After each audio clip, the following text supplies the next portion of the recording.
We visited the world's largest living history museum, Colonial Williamsburg. Hi. Good morning. How you doing? Good, how are you? Doing well, thank you. Look at you colonial people. This museum is really a true recreation of what 18th century Colonial Williamsburg was like, including actors, which they call interpreters. Let us begin by talking a little bit about Virginia in the late 1700s.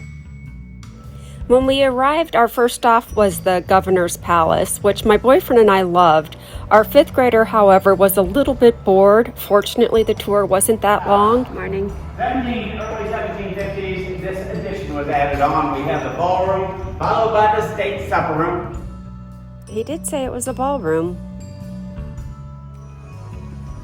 Beautiful.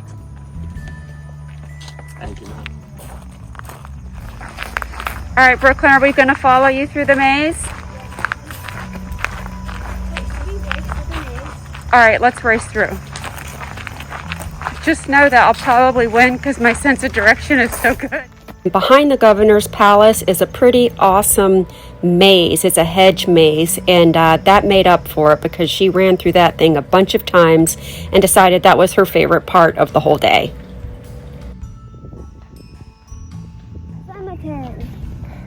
You may notice a jogger running by. You actually don't have to pay just to walk the streets. You only have to pay if you want to go into all of the little trade shops, museums, and mansions. Good morning, how are you today? Good, how are you doing? Doing all right, thank you. I hear sheep, do you?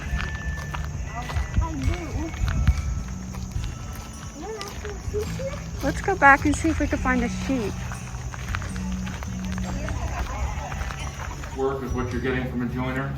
Carpenters do what we call the rough heavy work. They frame roof side and floor. Joiners come in and fill in all the gaps to make the house look nice.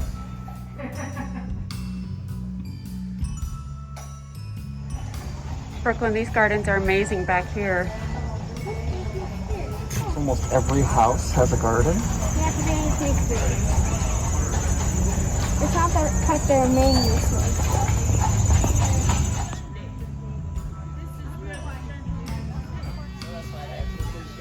My favorite part were the horses and horse and buggies, and you'll see a lot of that in here.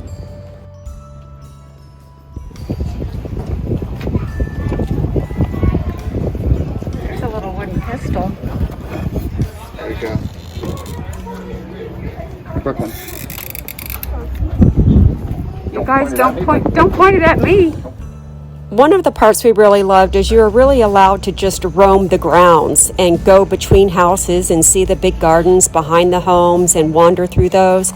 It was really exciting being able to turn anywhere you wanted and just see what was around the corner. Okay, shall we go in? Yeah. When you finish, you come out right at the bay window down there. Perfect. Thanks so much. Take photographs too. Back here is where we really got to see a lot of the tradesmen working in shops. We saw wig makers, cobblers, blacksmiths, and all kinds of different trades. If you engaged with the interpreters, they would tell you about their life and their job.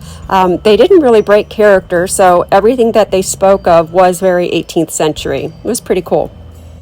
Our fifth grader also was very engaged in this part. She was allowed to walk and move a lot and go in and out of all of the different stores and see all of the different trades that the people did. Making wheels? Mm-hmm. Not only wheels, but we'll have to build the entire vehicle too. Oh, wow. I loved going down these alleys and seeing what was behind all of these buildings. We did happen to be there on a particularly empty day, so I think that was part of the great experience for us. I don't know what it's like on a busy day. To determine for themselves under what form of government they believe they will live most happy. After being there a couple hours, we really got into the colonial vibe, like a bit much. We found the sheep!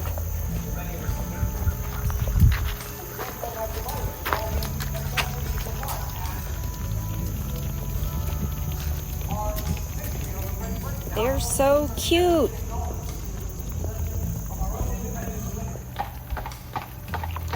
This isn't the last horse and buggy you're going to see. It's an old jail.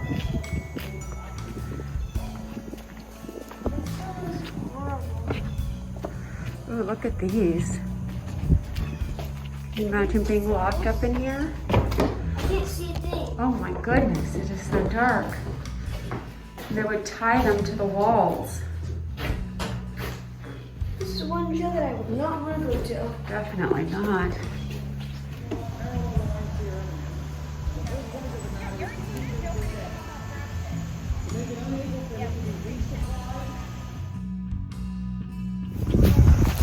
Oh, Brooklyn, check this out.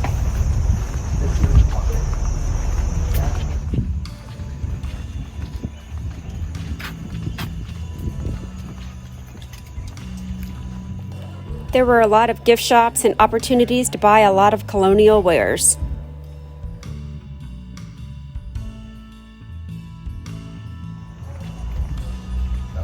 Imagine all the water that you needed to cook, to bathe. You had to bring it up bucket by bucket. Oh, that would be a lot of work.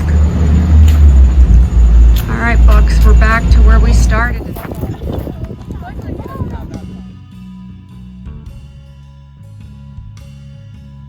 We really enjoyed our day in Colonial Williamsburg. I homeschooled our daughter for 5th grade, and this really helped bring what we were studying to life, and she understands it on a completely new level after this experience.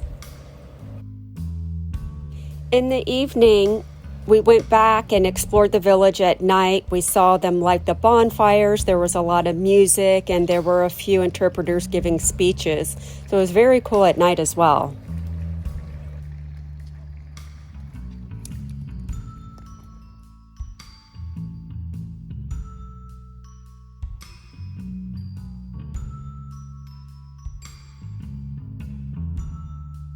Let's face it, though, the best part of all of this was Monty in a Bonnet. There are hotels affiliated with Colonial Williamsburg, and they offer bundle packages. However, we stayed at the Westgate Historic Williamsburg Resort, which we enjoyed, and I'll be posting a video on that. We're working really hard to grow our channel, so if you like this video, please hit subscribe and a thumbs up. And if you'd like to share our content with anyone, please do so. Thanks, guys.